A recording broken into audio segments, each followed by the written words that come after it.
કે કલાકાર સમાજને કંઈક આપવા માટે આવે છે. ના બાપા ના 3 લાખ લઈને હોય જાય કોઈને ખબર નથી પડતી. કલાકાર આપી જ નાખતો. અમે તમને શું આપીએ કે અમારી પાસે કોઈ સારી વાત નથી, સારી વાર્તા નથી. પબ્લિકને શું સંભળાવું અમને આવડતું નથી. પબ્લિકને કયા રસ્તે સમાજને લઈ જાઓ એ અમને ખબર નથી પડતી. અમે તમને શું આપીએ? આ તો તમે બધા હારા હો, તમને સાંભળો છો ને કે મારી મારીને પાડી દેખો. તમે એક સારી આખી વાત ન કરી શકતા. સારું તમને ભજન એક નથી આવડતું. સારું ભજનનો અર્થ ખબર નથી તમને, છપ્પાખાનાનો અર્થ ખબર નથી. અને અમે તમને શું આપી દઈએ? આ તો તમને હું તો આભાર માનું છું બધા સમાજનો કે અમારા જેવા કલાકારોને તમે સાંભળીને અમારી રોજીરોટી પૂરી પાડો છો. આસપાસ અંદર જાય પાછું આવશે કે નહીં આવે ખબર નથી. આંખ બંધ થઈ પાછી ઉઘડશે કે નહીં ખબર નથી. અને કેવી મોટી વાતો લઈને આપણે ફરી આમ કરે કે તેમ કશું થતું નથી. હંમેશા વહી જાય ખબર નહીં પડે. આ આનંદ અત્યારે કરી લે તો એ સાચું હોય મને કલાક પછી ખબર નથી. પણ આનંદ કરલો ને. સુલેવા કોકની પથારી ફેરવી, સુલેવા ઝઘડા, સુલેવા માથાકૂટ કર્યું છે. મહારાજ સાહેબ આનંદ કરી લો, બાકી કશું છે નહીં. કોકનારે દુશ્મની કરીને શું કામ છે? કઈ કામ નથી આવતું. હું તો આ પ્રેમ લાગણી ફેલાવવા માટે આવ્યો છું. મનના હું તો મારા દુનિયામાં કોઈ દુશ્મન છે. હા અંદર ખાને કોઈને મજા ન આવતી વાત અલગ છે, પણ મને આ બહાર નીકળીને કોઈ મારવા દોડશે એવો દુશ્મન મારો કોઈ જ પેદા નથી થયો. કારણ કે મેં એવી દુશ્મની કરી જ નથી. હું તો સારું બોલવાનો માણસ. કલાકાર એને કહેવાય જેની વાણીમાં વિવેક હોય. કલાકાર એને કહેવાય કે સમાજને સારા રસ્તે દોરે. કલાકાર એને કહેવાય કે સમાજને કંઈક માંથી પ્રાપ્ત થાય. આને કલાકાર. કલાકાર માથે લોકોની બહુ મોટી આશા છે. કલાકાર માથે સમાજની અપેક્ષા છે. કલાકાર કેવી સારી વાત મળશે. હા હમણાંથી તો એવું મને તો 2-3 ફોન યાદ. કલાકાર ચીમ બાજે છે. બીજું મને ખબર ચેમ બાજે છે, મેં બજાવ્યા છે એટલે મને ફોન આવે ચેમ બાજે છે. બાજે બુદ્ધિ ન હોય તો બાજે. બુદ્ધિ નો ભાવ સાહેબ. આપણે ઝઘડો કરવાનો ન હોય સાહેબ. દુનિયા અરે હમણાંથી કલાકારની દુનિયા દાંત કાઢે. તમારા કલાકારમાં આવી ઈર્ષાયું છે આ દુનિયા. હું જોઉં છું. બીજું અમારો વાંક નથી, અમારી બુદ્ધિ હીન થઈ જઈ છે. સારું બોલો, સમાજને કંઈક સારું આપો. અમે જ આવું એકબીજા ઈર્ષાયું કરશું તો અમારા માટે કોણ વિશ્વાસ મૂકશે? દુનિયા દાંત કાઢવા માંડી છે અમારા. હું ઘણા 2-3 થી જોઉં છું. ભાઈ પ્રાર્થના કરું છું કલાકાર કોઈ પણ કલાકાર હોય છે, બધા કલાકાર વિશે હું કહું છું. સ્ટેજ મેં આવ્યા છું ને ગરીબમાં જાળવજો. આ સ્ટેજ છે કોઈ સમાજમાં ઘર્ષણ ન થાય. આ સ્ટેજ તમને એવું શીખવાડે છે કોઈ સમાજમાં ઘર્ષણ થયું હોય તો એને પૂરું કરવા માટે કલાકાર બનાવ્યા છે. કલાકાર સારી સલાહ આપશે તો સમાજમાં નાના મોટા ઝઘડા આવે છે એ સમાપ્ત થઈ જાય છે. ભાઈઓમાં ઝઘડા આવે છે સમાપ્ત થઈ જાય છે. કુટુંબમાં ઝઘડા આવે છે તો કલાકાર એવી વાતો કરે છે સમાપ્ત થઈ જાય છે. આ તો કલાકાર જ ઝઘડા કરવા માંડ્યા. ડાયરાનું પતન થવાને તૈયારીમાં સાહેબ છે. શું વાત કરો છો? એના પાયા ખોદી ગયા છે. હવે માત્ર ધૂળ વાળાને બાકી છે. ડાયરાના પાયા ખોદી ગયા છે. રક્ષક જયારે બક્ષક મળે ત્યારે માનું કે તમારું પતન થવાનું છે. એટલે હું વિનંતી અહીંથી કરું છું બધાય કલાકારોને કે આપણી માટે સમાજને બહુ આશા છે. આપણા બોલવાથી કોઈ સમાજમાં ઘર્ષણ ન થાય એનું ધ્યાન રાખજો. બોલો, સારું બોલો. કલાકાર છો તમારી વાણીમાં તાકાત હોવી જોઈએ. તમારી વાણીથી કોઈ માણસના જીવનમાં યુદ્ધ ના હોવો જોઈએ. તમારી વાણીથી માણસ બાળકને કંઈક પ્રાપ્ત થવું જોઈએ સાહેબ. અહીંયા ગાયું બોલવાનું સ્ટેજ નથી. આપણે માથાકૂટ હોય મારે, કોઈ કલાકારે માથાકૂટ હોય મારે તો મારે એ પ્રશ્ન બહાર પતાવવાનો સાહેબ. સ્ટેજ માથે નહીં. અહીંયા મને ગાવા બોલાયો સાહેબ, મને બાજવા નથી બોલાયો. અહીંયા ગાવાનું હોય, લોકોને સારી સલાહ આપવાની સાહેબ. આપણો ઝઘડો પોતાનો બહાર પતાવવાનો હોય, સ્ટેજ માથે ન હોય. દુનિયા વાતો કરે છે આપણી. અત્યારે હું બોલું છું બધા કલાકાર માટે બોલ્યો સાહેબ. ફરીવાર એ કલાકાર કોઈ ભૂલ ના કરતા. સ્ટેજ માથે આપણી વાતો આપણે નહીં કરવાની. લોકો આપણી મજાક ઉડાડશે કે કલાકાર બુદ્ધિહીન છે, સાલા અંદર બાજે છે, તો આપણી પાસે શું અપેક્ષા રાખવાની?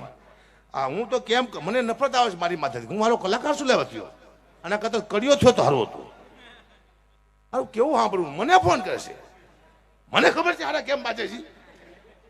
આ દુઃખની વાત છે પણ મારે કરવી પડશે. ભાઈ શાંતિ રાખો, કશું છે નહીં. તમે જોયું દયાનંદ સ્વામી, કાનદાસ બાપુ, ભીખુદાનજી ગઢવી, કાનજી બુટા બારોટ, પ્રાણલાલ વ્યાસ, દિવાળીબેન ભેલ, આ બધા કલાકારો હતા. કોઈ વિવાદમાં આવ્યા ખરા? કોઈ હલકી વાણી કોઈને પીરસી ખરી? કોઈ ખરાબ સાહિત્ય ખેરું ખરું? આને કહેવાય જૂના કલાકાર જે આપણને કઈ આપીને ગયા છે. હવે અમે આવ્યા છીએ તમારી પથારી ફેરવવા. સંસ્કૃતિનો મૂળમાંથી નાશ કરી નાખશું એવું લાગે છે. આ સ્ટેજમાંથી મને એવું લાગે છે કે સંસ્કૃતિનો અમે ધનતપૂર્ણ કરી નાખશું. આવું લાગી રહ્યું છે. તમારું શું કહેવું છે? હે ને? હા તો પાડો ને કે પૂરું થઈ જાય, હમણાં ધનતપૂર્ણ થઈ જાય. લાગે છે સમાજનો પણ અધિકાર છે કે કોઈ કલાકાર, કોઈ પણ કલાકાર કોઈ એવા ખરાબ શબ્દ બોલતો હોય કે ખરાબ વાતો બીજાની કરતો હોય તેને રોકવો જોઈએ. આ તમારો અધિકાર સાહેબ કે ભાઈ તારું જે હોય તમારા ઘરે જઈને કરજો. આ સ્ટેજમાંથી તમે ગાવા આવ્યો આ બધી વાર્તાઓ બંધ કરો. આ સમાજનો એક ફરજ છે સાહેબ. સંસ્કૃતિને સાચવવી પડશે, સનાતન ધર્મને સાચવું હોય તો આ બધું કરવું પડશે. આ વાત તમારો સપોર્ટ બહુ મહત્વનો છે. આપ જ કરી શકશો. આ હું આ જેમ ફાવે બોલવા મળું તમારે મને અહીંથી ઉતારવું પડે. કૂતરો ગઢવી તમે ગઢવી તો જવા દો, પણ હવે પછી તમે અહીંયા આવા ખરાબ શબ્દ ન બોલતા સ્ટેજમાંથી. આ તમારો અધિકાર છે. તમે જો તમારો અધિકાર ભૂલશો તો અમે અધિકાર પર ભૂલ નાખશું. અમે ભૂલી જઈશું. અમને ઈચ્છા પડશે અમે બોલશું. તો બહાર યુટ્યુબમાંથી કહું છું, આપ સાંભળશો, બધાને અધિકાર છે. કલાકારને કહેવાનો કે આવી વસ્તુ આ નહીં બોલવાની તમારો અધિકાર છે. તમારે સંસ્કૃતિની સાચવવી છે સંસ્કૃતિને, તો આવું તમે કહેજો કોઈ પણ કલાકારને. મને કોઈ અત્યારે 5 કરોડ રૂપિયા આપે તો હું આ પ્રોગ્રામ મૂકી દઉં. બોલો તે લો સીધું જુનાગઢ બાજુ વહીજો. પણ કોણ આપે આમાંથી મને 5 કરોડ રૂપિયા? કોઈ નું આપે. કારણ કે હું બોલું છું ને, કોઈ હું જે બોલું છું ને એનાથી કોઈ ફરક નથી પડવાનો. મને ખબર છે હું ગાંડો છું, મારું મગજ ફટકી જોઈએ મને ખબર છે. મારે આવી સલાહ કોઈને અપાય નહીં. શું કામ? કેવાય ગામ રે આવી ગયા હવે હાવ ઢોકળા, એ ગુરુ માથે ચલો કરશે રાજ. આ ગામ રે આવી ગયા હવે હાવ ઢોકળા રે. આવો દસુબા, આવો પધારો. હા આ ગામ ને દસુબા બે હારે બોલો. હા દસુબા આ ગામ આવી ગયા સાહેબ. એવું નાનાનું કીધેલું મોટું હવે નહીં કરે રે.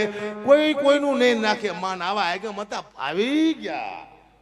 બસ મારો ધૂળ વાર્તા પૂરી થાય. દસુબા આવ્યા. મારા ખાસ મિત્ર છે એની એક વાર્તા કહી દઉં. દસુબાની જીગરજાન મિત્ર છે. એના પેટ્રોલ પંપ છે 3-4. મેં કોઈ દી મારી ગાડીમાં એના પેટ્રોલ પંપ છે ભરાયું નથી, મફતમાં ભરાવું. હા કોક કે દસુબાનું હકુબા બહુ માન રાખે. ગમે તારે ફોન કરે ત્યારે દસુબાની હાજરી આપી આવે પડે. લોકોને એ ખબર નથી દસુબાને કેટલું વેઠવું પડે. દસુબાને 4 પેટ્રોલ પંપ છે. હું રોજ 20,000 હું મહિને હું ડીઝલ પુરાઈ લઉં છું. ભરાવજો. હું પૈસા આપતો તો મારો બાપ મરી ગયો તોય કહું હું પૈસા જ નથી આપતો. દસુબામાંથી હું બહુ ભાર લગાડું છું. અમે હમણાં દસુબા, હું મારા કાકાનો દીકરો, અમે અમારે અપયો છે. મારા કાકાના દીકરા કુટુંબ આવે અમારે એકબીજાનું ખાતર નથી. અમારો અપયો છે. માતાજી નડે આવો અમને વ્યાયામ છે. તો મારા કાકાનો દીકરો હું દસુબા ફરવાઈ ગયા આબુ. વચમાં એક હોટલ આવી, અમે જમવા બેઠા તો 1200 રૂપિયાનું બિલ થયું. મેં તો હું આપી દઉં. મારા કાકાનો દીકરો કે તારો અમારે અપયો છે, તારું ન ખવાય. તો એ કે હું આપી દઉં. મારે તારું ન ખવાય, અપયો છે. પછી મેં કીધું દસુબાને દરબાર તમે આપી દો. તે દરબારે અમતા 1200 રૂપિયા લેવા દેવે ના.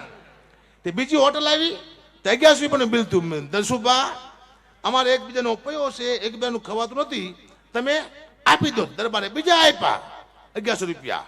સવારે ચા પાણી નાસ્તો કર્યો તો 300 રૂપિયાનું બિલ થયું. દરબાર અમારે એકબીજાનો અપયો છે, અમે એકબીજાનું ખાતા નથી, તમે આપી દો ને. દરબારનું મગજ જુઓ. મને કે ગઢવી હાથથી હું તમારો અપયો લઉં છું કે મારા દીકરા કે ભેગા બેહો છો, ભેગા ખાવ છો ને પૈસામાં અપાય. આવા કેવા અપાયા? દરબારનું મગજ વહી ગયું.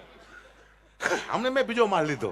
દસુબાને ફોન કર્યો, બાબુ મારે રેતી લેવાની છે, ક્યાં મળશે? મને કે હું જ કરું છું.